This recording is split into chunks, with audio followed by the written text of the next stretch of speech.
पिछले 5 दिन के दौरान हरियाणा में कांग्रेस का तमाशा बन गया।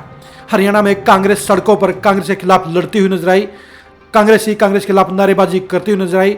कांग्रेस ही कांग्रेस के खिलाफ हाय हाय करती हुई नजर आई। कांग्रेस के नेता ही ऑब्जर्वरों के खिलाफ गो बैक के नारे लगाते हुए नजर आए। हरियाणा कांग्रेस के इतिहास में पहली बार कांग्रेस का इस तरह से जुलूस निकला। आखिर कांग्रेस के इस बवाल के पीछे, आखिर कांग्रेस के इस खुलेआम बगावत के लिए जिम्मेदार शख्स कौन है? जब सारे मामले की गहराई में जाया गया, पड़ताल की गई, तो साफ तौर पर जाहिर हो गया कि सारे बवाल के लिए मुख्य तौर पर 3 लोग जिम्मेदार हैं। जिम्मेदार नंबर 1 पार्टी प्रभारी दीपक बाबरिया, जिम्मेदार नंबर 2 पार्टी प्रदेश अध्यक्ष उदय भान और जिम्मेदार नंबर 3 भूपिंदर हुड्डा। पहले हम बात करते हैं पार्टी प्रभारी दीपक बाबरिया की। दीपक बाबरिया ने एक आत्मघाती गलती के जरिए कांग्रेस के लिए हालात खराब करने का काम किया। दीपक बाबरिया को जिलों में जिलाध्यक्ष की तलाश के लिए, मंथन के लिए ऑब्जर्वरों को नहीं भेजना चाहिए था। जब दीपक बाबरिया दिल्ली और चंडीगढ़ में सभी 10 के 10 लोकसभा क्षेत्रों के लिए मंथन कर चुके थे और सारे प्रदेश के कांग्रेस के नेताओं से मिलकर वो लोकसभा के कैंडिडेटों के अलावा जिले अध्यक्षों पर भी चर्चा कर चुके थे, तो ऐसे में उन्हें ऑब्जर्वर जिलों में नहीं भेजने चाहिए थे। ऑब्जर्वरों के जाने के चलते ही कांग्रेसियों में टकराव हुआ और कांग्रेस में बवाल मचा और कांग्रेस की फूट सड़कों पर नजर आई। आखिर दीपक बाबरिया के लिए ऑब्जर्वर भेजने की जरूरत क्यों थी, जब दीपक बाबरिया के पास पूरे प्रदेश के उन्हीं सारे नेताओं की फीडबैक उन्हें हासिल हो चुकी थी जिनसे फीडबैक लेने के लिए ऑब्जर्वर जिलों में गए थे। तो ऐसे में उनके जाने का कोई तुक नहीं था। अगर दीपक बाबरिया ये आत्मघाती फैसला नहीं करते तो फिर कांग्रेस की लड़ाई सड़कों पर बिल्कुल भी नहीं आती। अब कसूरवार नंबर 2 हैं, जिम्मेदार नंबर 2 हैं पार्टी प्रदेश अध्यक्ष उदय भान। इस मामले में हरियाणा कांग्रेस के अध्यक्ष उदय भान ने आग में घी छिड़कने का काम किया। उदय भान ने जब ऑब्जर्वरों के दौरे के लिए पार्टी के जिला इंचार्जों की घोषणा की तो उससे ही पहला बवाल मचा।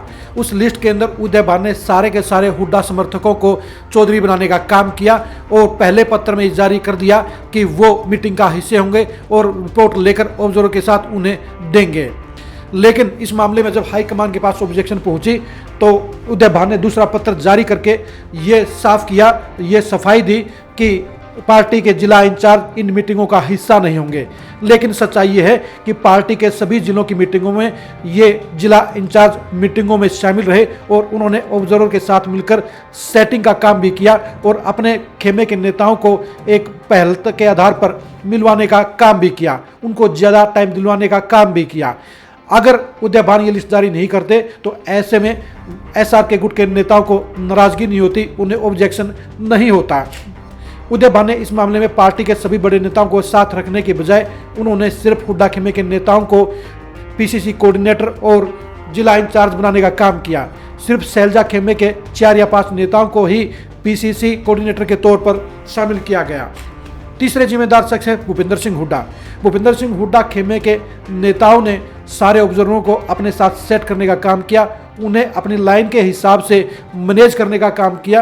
भूपिंदर हुड्डा अपने बेटे दीपेंद्र हुड्डा को 2024 में सीएम बनाने के लिए हर मुमकिन कोशिश कर रहे हैं, इसलिए उन्होंने ऑब्जर्वरों के मामले में भी अपनी पूरी की पूरी मैनेजमेंट के जरिए उनके साथ सेटिंग करने का काम किया।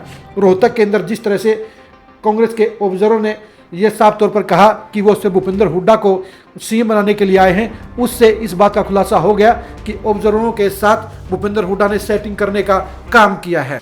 अगर ये तीनों ही कारण नहीं होते तो कांग्रेस 5 दिन तक तमाशा नहीं बनती।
कांग्रेस के लिए अब हालात आसान नहीं है।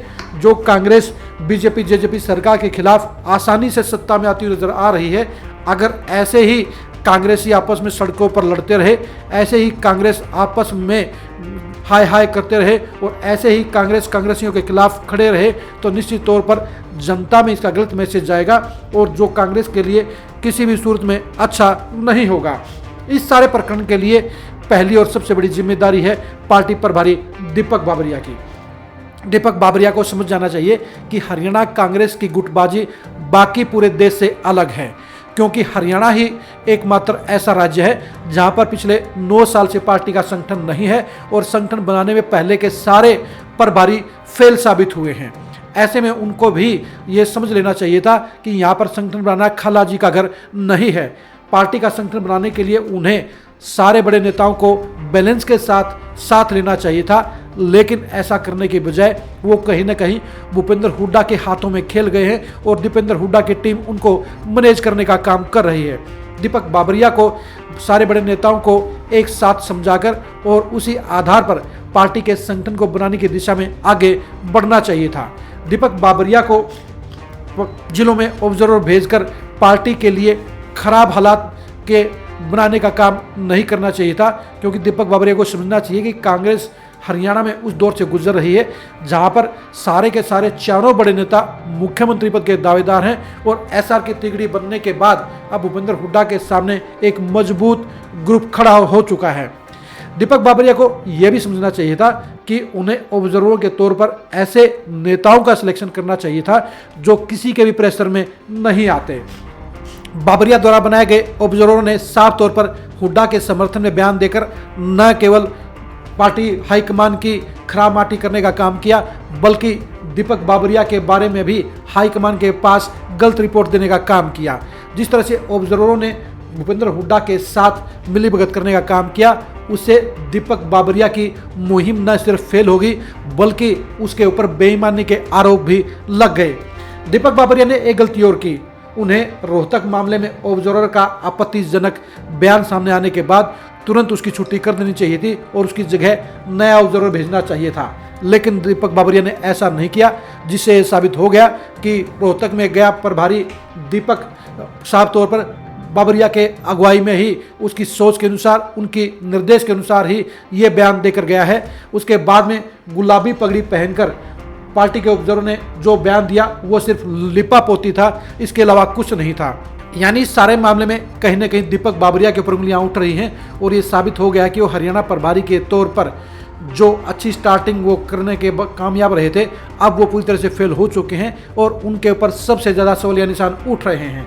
एसआर के गुट के तीनों ही बड़े नेताओं ने दिल्ली में पार्टी अध्यक्ष खड़गे और संगठन सचिव वेणुगोपाल के सामने पार्टी प्रभारी की गतिविधियों की, पार्टी प्रभारी के फैसलों की साफ तौर पर आलोचना की, विरोध किया और उन्हें पार्टी विरोधी करार दे दिया।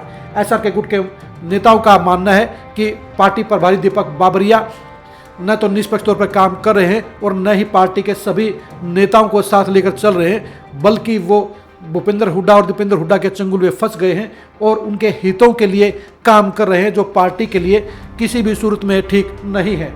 यानी इस सारे के सारे मामले में दीपक बाबरिया ही एसआर के गुट में के नज़रिए से खलनायक हैं और उन्हीं के कारण ही हरियाणा में पार्टी में बवाल हुआ है। हरियाणा में कांग्रेस के खिलाफ सड़कों पर उतरते हुए देखा गया है और यही वजह है कि दीपक बाबरिया के खिलाफ भी अब हाईकमान के पास शिकायत कर दी गई है।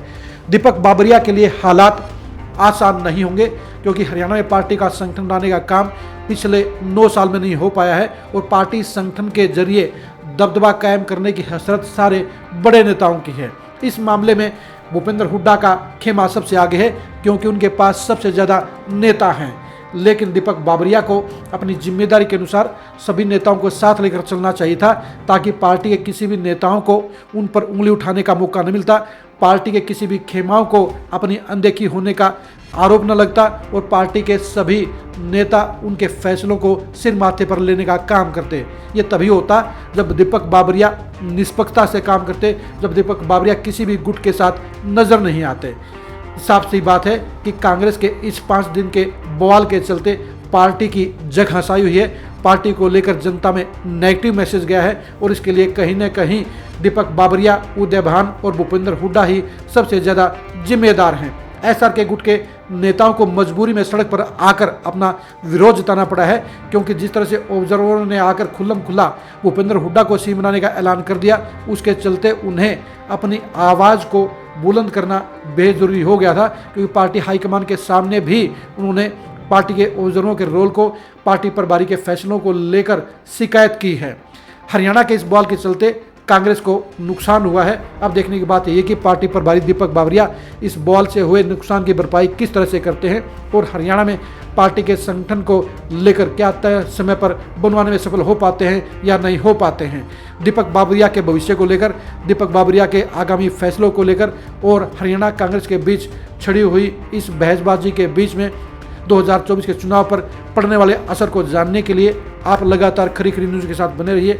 आप हमारे फेसबुक पेज को लाइक कीजिए और यूट्यूब चैनल को सब्सक्राइब कीजिए। नमस्कार।